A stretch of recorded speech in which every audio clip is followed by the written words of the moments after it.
جزاک اللہ۔ اچھا، میرے بھائی نے سوال پوچھا ہے حلال چکن کے بارے میں۔ دیکھیں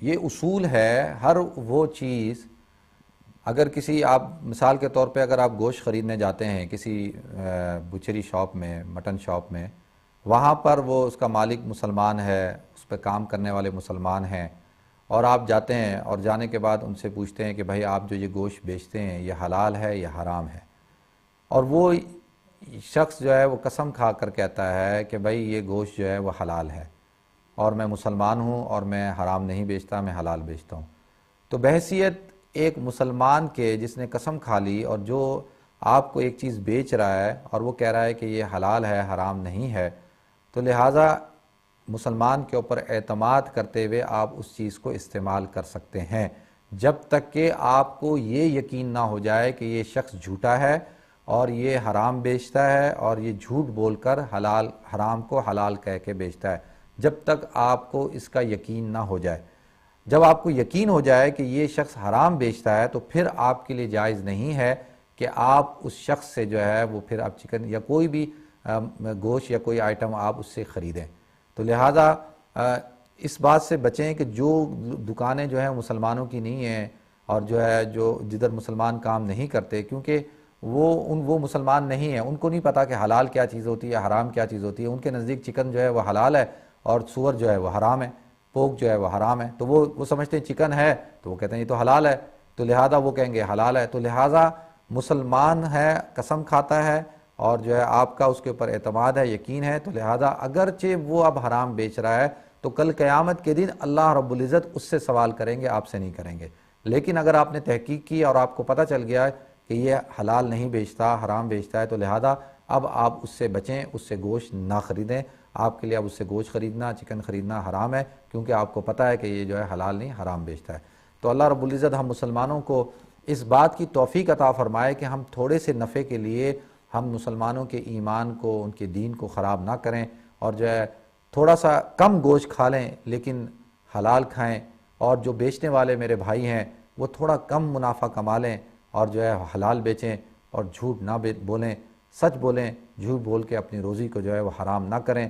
پھر کل بچے نافرمان ہو جاتے ہیں، زندگی میں بے برکتیاں ہوتی ہیں، بیماریاں ہوتی ہیں، پریشانیاں ہوتی ہیں، پھر روتے ہیں اور وہی پیسہ سارا جو ہے بیماریوں پہ خرچ ہو رہا ہوتا ہے اور دوسری چیزوں پہ بے برکتی ہوتی ہے، مسائل آ جاتے ہیں تو وہ سارا پیسہ اس طرف نکل جاتا ہے۔ اللہ سے دعا کریں اللہ تو ہمیں مال دے، حلال دے اور برکت والا دے، اور جو ہے ایسے مال سے بچا جو زیادہ ہو اور بے برکتہ ہو اور جس کی وجہ سے ہمیں پریشانی اور مسائل اور مصیبتیں اور مشکلات کا جو ہے وہ سامنا کرنا پڑے۔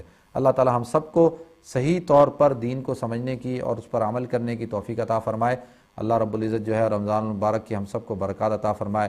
رمضان المبارک کے آخری گھڑیاں آخری ایام چل رہے ہیں ناظرین، اللہ رب العزت سے دعا کریں، اللہ رب العزت جو ہے وہ ہم سب کو کہتے ہیں انما الاعتبار للخواتم، کہ اعتبار جو ہوتا ہے وہ عبادت کا اس کے خاتمے کے اوپر ہوتا ہے۔ اگر ہمارا رمضان اچھا گزرا تو ہمیں کوشش کرنی چاہیے کہ جب تک ہم عید کی نماز نہ پڑھ لیں، جب تک جو ہے وہ ہم اپنی ان نیکیوں کو اللہ کے دربار میں جمع نہ کرا دیں، اس وقت تک ہمیں کوشش کرنی چاہیے۔ ایک اور کال لیتے ہیں۔ السلام علیکم۔ وعلیکم السلام۔ جی فرمائیں۔ جی میں نے آپ سے بھائی پوچھنا تھا کہ جیسے ہم مغرب کی روزہ کھولنے کے بعد مغرب کی نماز پڑھنے کے بعد اپنی کوئی میڈیسن لیتے ہیں، تو مطلب ہم اتنے بیمار ہو کہ اس دعا کی وجہ سے ہمیں غنودگی ہو جائے، ہم سو جائیں ایسے آنکھ کھلے کے رات کے مطلب 12 کا ٹائم ہو یا 1 کے بعد، تو اس کے بعد اگر ہم عشاء کی نماز پڑھتے ہیں تو اس میں ہمیں تراویح پڑھنا جائز ہے یا نہیں جائز؟ انسان اتنا بے بس ہو کہ اس کو یہ نہ پتہ لگے کہ مطلب میری اتنی نیند پوری ہو چکی ہے، ٹھیک ہے، تو اس کے لیے ہمارے لیے کیا حکم ہے؟ ٹھیک ہے میں بتاتا ہوں، آپ پروگرام دیکھیں انشاءاللہ۔ اوکے، اللہ بہت شکریہ جی آپ کی کال کرنے کا۔ اچھا میری بہن نے سوال پوچھا ہے، دیکھیں تراویح جو ہے اور عشاء کی نماز کا وقت، تراویح کا وقت جو ہے وہ صبح صادق تک ہے، اس بات کو ذہن میں رکھیں کہ صبح صادق تک ہے، جب تک صبح صادق نہ ہو اس وقت تک آپ عشاء کی نماز بھی پڑھ سکتے ہیں اور آپ تراویح بھی پڑھ سکتے ہیں، آپ وتر بھی پڑھ سکتے ہیں، آپ تہجد کی نماز بھی پڑھ سکتے ہیں۔ تو اگر تو کوئی ایسی دوا کھائے آدمی اور جس سے اس کو کامل یقین ہو کہ یہ اب میں صبح ہی اٹھوں گا، جب سورج نکل جائے گا یا فجر کے وقت اٹھوں گا، تو پھر اس کے لیے بہتر یہ ہے کہ وہ تراویح پڑھ کر نماز عشاء کی پڑھ کر پھر اس دوا کو کھائے۔ کہیں ایسا نہ ہو کہ ہم اتنی دوا کھا لیں اور اتنی وہ گولیاں کھا لیں، ٹیبلٹس کھا لیں نیند کی یا اور دوا، کہ اب ہمیں فوراً جو ہے غنودگی میں چلے گا اور صبح فجر تک سو رہے ہیں، فجر کی اذان ہو گئی پھر اٹھ رہے ہیں، نہ سحری کھائی، نہ عشاء پڑھی، نہ تراویح پڑھی. تو اس صورت کے اندر جو ہے وہ بہتر یہ ہے کہ پہلے آپ عشاء پڑھ لیں. مغرب کی نماز کے 1.5 گھنٹے بعد، سوا گھنٹے بعد عشاء کا وقت شروع ہو جاتا ہے، تو لہذا آپ عشاء کی نماز پڑھیں، تراویح پڑھیں، وتر پڑھیں، اس کے بعد آپ دوا کھا لیں اور اس کے بعد پھر سو جائیں، تاکہ آپ جو ہے وہ پھر سحری کے اندر اٹھیں فریش ہو کر، آپ سحری کھائیں اور پھر فجر کی نماز پڑھیں. بہتر یہی. تعالیٰ ہم سب کو عمل کرنے کی توفیق عطا فرمائے. ناظرین، میں عرض کر رہا تھا کہ ہمیں جو ہے وہ رمضان المبارک کو پورا سال سنبھالنا ہے. انشاءاللہ رمضان ہمارے ساتھ کا جو مقصد تھا وہ ہم نے اس پروگرام کو اسپیشلی 4 سال ہو گئے آپ حضرات کے سامنے جو لندن اسٹوڈیو سے اسپیشلی پیش کیا جاتا ہے کیو ٹی وی سے، وہ اس کا مقصد یہی ہے کہ ہمارے ناظرین کے جو مسائل ہیں نماز سے، زکوٰۃ سے، رمضان سے متعلق اور زندگی کے مختلف شعبوں سے متعلق، تاکہ ہم ان مسئلوں کو سیکھ کر صحیح طور پر دین پر چلنے والے ہوں. اللہ کے رسول صلی اللہ علیہ وسلم نے فرمایا کہ عورتیں مسائل کو نہیں سمجھتی، نہیں سیکھتی، اپنی پاکی ناپاکی کے مسائل شرم کی وجہ سے، تو لہٰذا اس وجہ سے جو ہے وہ ان کی جو عبادات ہیں وہ قابل قبول نہیں ہوتی. ان اللہ لا یستحی ان یضرب مثلا ما بعوضہ، اللہ رب العزت قرآن کے اندر فرماتا ہے اللہ نہیں شرماتا کہ وہ قرآن کے اندر مچھر کی یا مکھی کی مثال دے.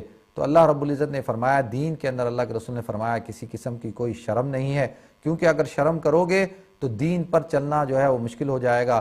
اور قرآن کہتا ہے فَاسْأَلُوا أَهْلَ الذِّكْرِ إِن كُنتُمْ لَا تَعْلَمُونَ، کہ تم اگر نہیں جانتے، کسی بات پر تمہیں یقین نہیں ہے، شیورٹی نہیں ہے، تو تم اہل ذکر سے پوچھو جو لوگ جانتے ہیں.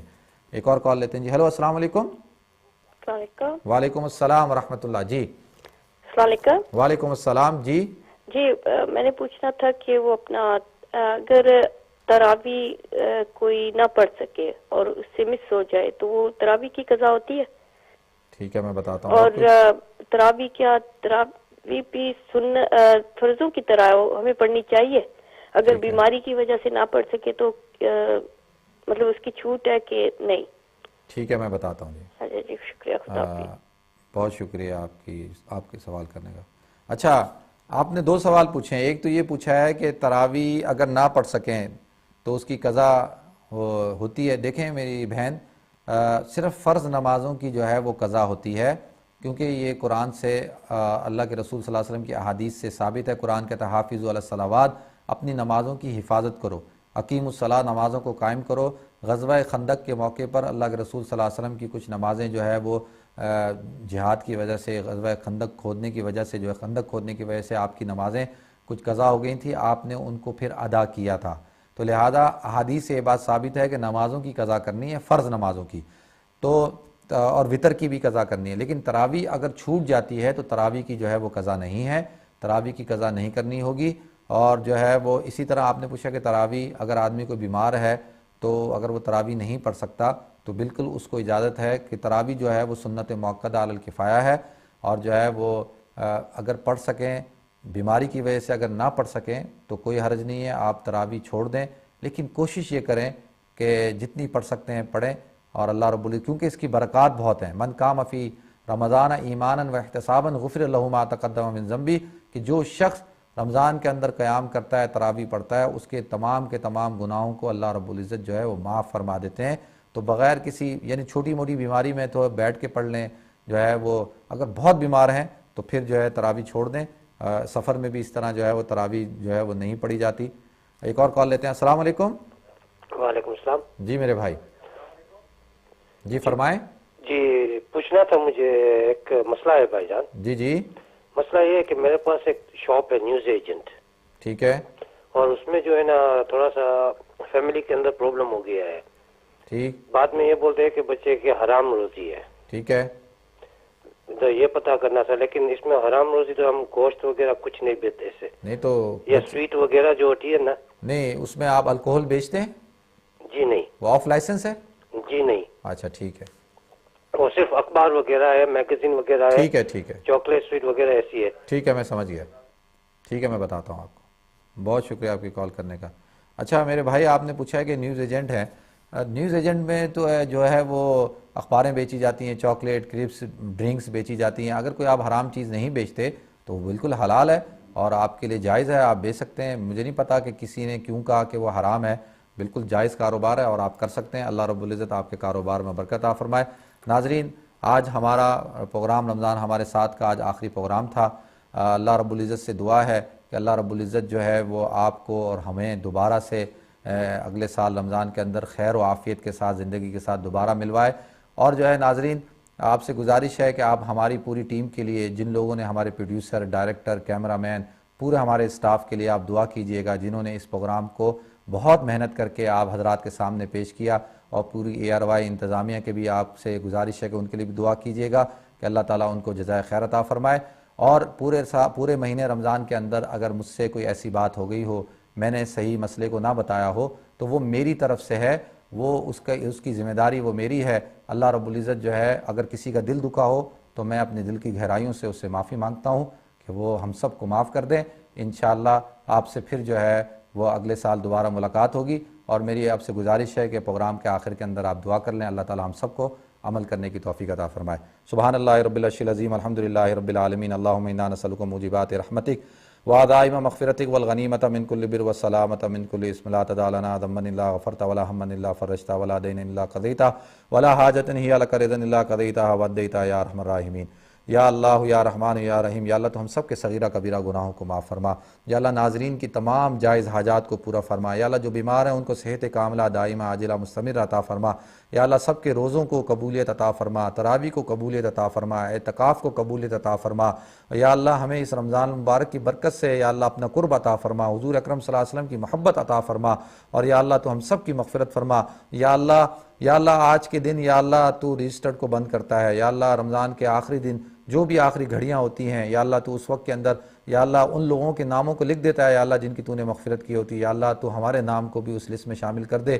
اور یا اللہ اگر ہمارا نام ان محرومین کے اندر ہے جن کا نام تو نے یا اللہ جہنمیوں کے اندر لکھا ہے، تو یا اللہ ہمارا نام اس لسٹ سے ہٹا دے. یا اللہ آج ہم آپ سے گزارش کرتے ہیں، ہم آپ سے دعا کرتے ہیں، یا اللہ درخواست کرتے ہیں، یا اللہ تو ہم سب سے راضی ہو جا. یا اللہ تو ہماری مغفرت فرما.